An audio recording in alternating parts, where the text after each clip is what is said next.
तेलंगाना के सिकंदराबाद पहुंचे हुए हैं प्रधानमंत्री नरेंद्र मोदी और वो लाइव तस्वीरें हमारे पास आ रही हैं। यहां पर एक मंदिर में पहुंचे हैं, पूजा अर्चना उन्होंने की है और वहां के पुजारियों से, धर्मगुरुओं से बातचीत करते हुए इस वक्त वो नजर आ रहे हैं।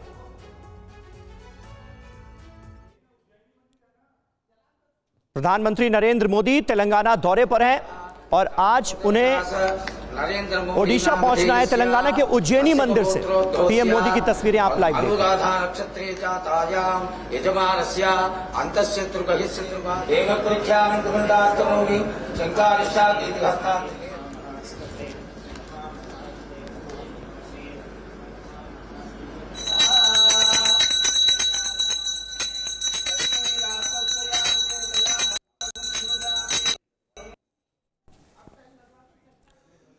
तो ये तस्वीरें तेलंगाना के उज्जैनी मंदिर जहां पर प्रधानमंत्री नरेंद्र मोदी मौजूद हैं। ये तस्वीरें देखिए पूजा अर्चना करते हुए मंदिर में और वहां पर आरती लेते हुए प्रधानमंत्री नरेंद्र मोदी आपको नजर आ रहे होंगे। तो लगातार ये दौरे चल रहे हैं, दक्षिण भारत, उत्तर भारत, पूर्वी और पश्चिमी भारत, हर तरफ प्रधानमंत्री मंदिरों में जा रहे हैं, दर्शन कर रहे हैं। ये तस्वीरें भी बीच बीच में आ रही हैं। वापस चलते हैं अपने मेहमानों के पास। अनिला जी, बात घुमा फिरा कर हम वहीं आते हैं जो एक राजनीतिक और चुनावी मुद्दा रहा है और ये छुपी हुई बात नहीं है। बीजेपी ने एक बहुत ही कह सकता है कि लंबा मुद्दा है परिवारवाद का और उसको लेकर ही प्रधानमंत्री लगातार ये टिप्पणी करते रहे। एक तरफ लालू यादव जैसे वो नेता जिनका पूरा परिवार ही पूरी राजनीति को हैंडल करता है, वहां कोई और नहीं है, कोई दूसरा मुख्यमंत्री या राष्ट्रीय अध्यक्ष नहीं बन सकता, उसको वो टारगेट करते हैं। दूसरी तरफ वो देश की जनता को अपना परिवार बताते हैं। मैं इस नैरेटिव के बीच ये जो व्यक्तिगत टिप्पणी हो रही है, इसके क्या फायदे और नुकसान हो सकते हैं, मैं ये समझना चाहता हूं।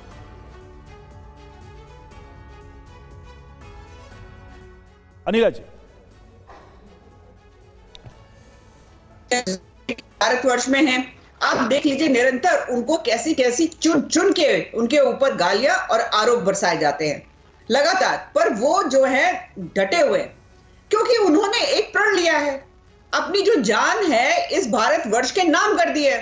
ये लोग अपने परिवार के नाम करते हैं, फर्क है ना, इसीलिए वो कहते हैं कि भारतवर्ष का एक एक नागरिक कह रहा हूं कि क्या मुश्किल है आरजेडी जैसे दल के लिए कि मध्य प्रदेश में मोहन यादव तो बन सकते हैं मुख्यमंत्री, लेकिन कोई मोहन यादव जो लालू परिवार से नहीं है वो बिहार का मुख्यमंत्री या फिर राजद का राष्ट्रीय अध्यक्ष नहीं बन सकता। इतनी मजबूरियां क्या हैं इन लोकतांत्रिक दलों के सामने? आप लोग इसे कैसे एड्रेस करते हैं? आप लोग इस व्यवस्था को कैसे देखते हैं?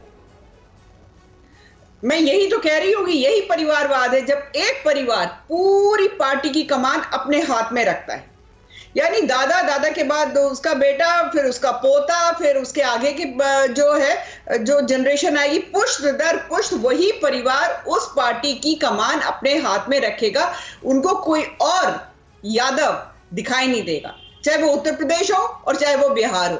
ठीक है, वैभव कुमार जी भी हमारे साथ मौजूद हैं कांग्रेस पार्टी से। वैभव जी, अब इन आरोपों का आप कैसे जवाब देंगे, क्योंकि एक बड़ा मुद्दा परिवारवाद का उठाया गया और उसके बाद जवाब में नरेंद्र मोदी के परिवार पर हमला बोला गया, अब उसके जवाब में बीजेपी का कैंपेन, ये तो परिवारवाद का मुद्दा आने वाले वक्त में फिर और जोर शोर से उठाएगी बीजेपी, तो उसका आपको फायदा होगा या नुकसान होगा?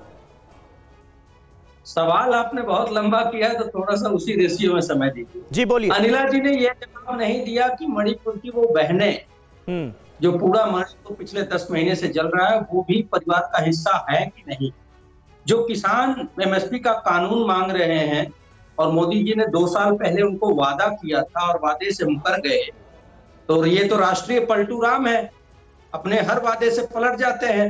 2 करोड़ रोजगार की बात करने वाले लोग 10 साल में अगर 20 करोड़ लोगों को रोजगार दिए होते तो 100 करोड़ लोग सम्मान से, स्वाभिमान से जी रहे होते और मोदी जी को 80 करोड़ लोगों को राशन 5 किलो नहीं देना पड़ता और ये नहीं कहना पड़ता कि आपको 5 साल और देंगे राशन। बड़ा सवाल है। अब आप जो कह रहे हैं कि परिवारवाद, देखिए मैं लेट में कम, आप उत्तर जवाब देने के लिए समय तो दीजिए। अब उत्तर, आज जो आप अभी रिपोर्ट चला रहे थे कि बीजू पटनायक जी के लिए उनके मन में बड़ा भाव है, बीजू पटनायक की जो पार्टी है बीजू जनता दल, वो अगर इनके साथ आ जाए तो उस परिवारवाद से इनको कोई गुरेज नहीं है। आज लालू जी अगर आ जाए कोई गुरेज नहीं है, अजीत पवार आ गए कोई परिवारवाद से गुरेज नहीं है। मामला क्या है कि मोदी जी कहते हैं जिसे चोर उसी को वापस जैसे ही वो उनके साथ आता है उसको बहनोई बना लेते हैं। नीतीश कुमार जब आरजेडी और कांग्रेस के साथ थे तो बिहार में जंगल राज था, और जैसे बीजेपी में शामिल हुए नीतीश बाबू सुशासन बाबू हो गए। अजित पवार 70,000 करोड़ का घोटाला किए थे, जैसे ही वो आए महाराष्ट्र के वित्त मंत्रालय का जिम्मा दे दिया, आसाम के मुख्यमंत्री को दे दी। ठीक है अनिला जी, इस सवाल का जवाब दीजिए कि भाई सेलेक्टिव परिवारवाद जो है उस पर हमला बोला जाता है, और अपना परिवारवाद जो है, यानी आप उन दलों को जो कि जिन पर परिवारवाद के आरोप लगते रहे उनको अगर साथ लेते हैं तो फिर उसमें कोई खराबी नजर नहीं आती। दूसरी बड़ी बात वो कह रहे हैं कि भाई जिस देश के जो बेरोजगार हैं, जो किसान हैं, जो गरीब हैं, वो भी तो आप ही का परिवार हैं। जी देखिए, सबसे पहली बात तो ये है कि जिन राजनीतिक दलों के बारे में इन्होंने अभी जिक्र किया वो हमारे एनडीए के परिवार में है। अलायंस होता है, ठीक है, आपका भी यूपीए का अलायंस रहा है ना। राजनीतिक दल जो आपके अलायंस में आते हैं वो एक इच्छा से आते हैं, कभी वो साथ में रहते हैं, कभी नहीं रहते। बात करिए अपने राजनीतिक दल की, बात करिए अपने राजनीतिक दल की मिशन, विजन, आइडियोलॉजी की, किस पर वो लोग चलते हैं। अब बात बना रहे हैं किसानों की, बात बना रहे हैं गरीबों की। आपको बड़ी तकलीफ हो रही कि कोरोना महामारी में जब लोग जो है दाने दाने पर तरस गए थे तो राष्ट्रीय प्रधानमंत्री ने ना केवल एक को वैक्सीन लगवाई, एक परिवार जिसके पास खाने को नहीं था उसके खाने का इंतजाम किया, जिससे दोबारा वो जिंदगी में वापस अपने पैरों पे खड़े हो सके।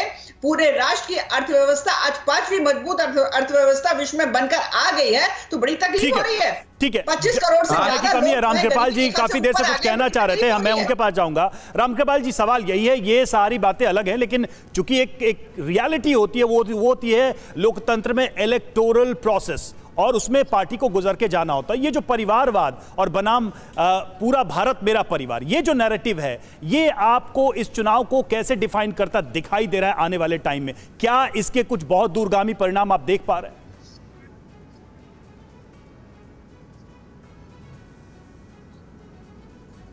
रामकृपाल जी, देखिए, मैं चूंकि कुछ तकनीकी कारणों से या हो सकता है आप लोग, मुझे बहुत ही अभी समय मिला है। शायद मेरी आवाज आ रही है? नहीं, बिल्कुल बिल्कुल बिल्कुल आ रही है। आपकी इको आ रही, जरा इसको कह दें प्लीज। ठीक है, आप अपनी बात करें, हमें आवाज आ रही है आपकी स्पष्ट। तो मैं केवल एक बात ये कह रहा हूं, अभी कांग्रेस के प्रवक्ता कह रहे थे, बहुत सारे नाम गिना रहे थे कि ये जो है इन पर आरोप है, इन पर आरोप है, इन पर आरोप है।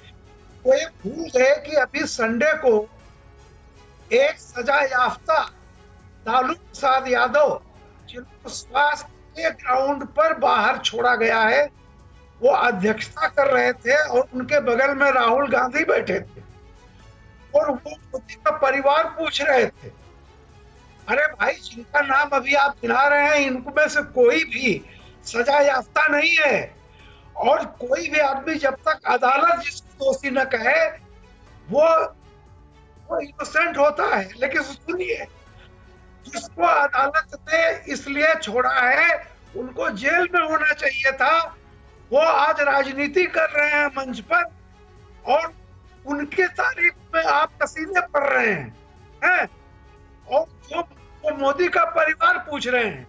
देखिए, 22 जनवरी के बाद विपक्ष ने यह मान लिया वो इस बार सत्ता में नहीं आ सकता। उसके बाद से आप सब लोग बीजेपी का कैंपेन कर रहे हैं जी। कल लालू प्रसाद यादव जो सजा याफ्ता है अपने परिवार के बता रहे थे कि देखो मेरे कितने बेटे बेटे हैं, मैं इनके लिए जो है राजनीति में हूँ। ठीक है।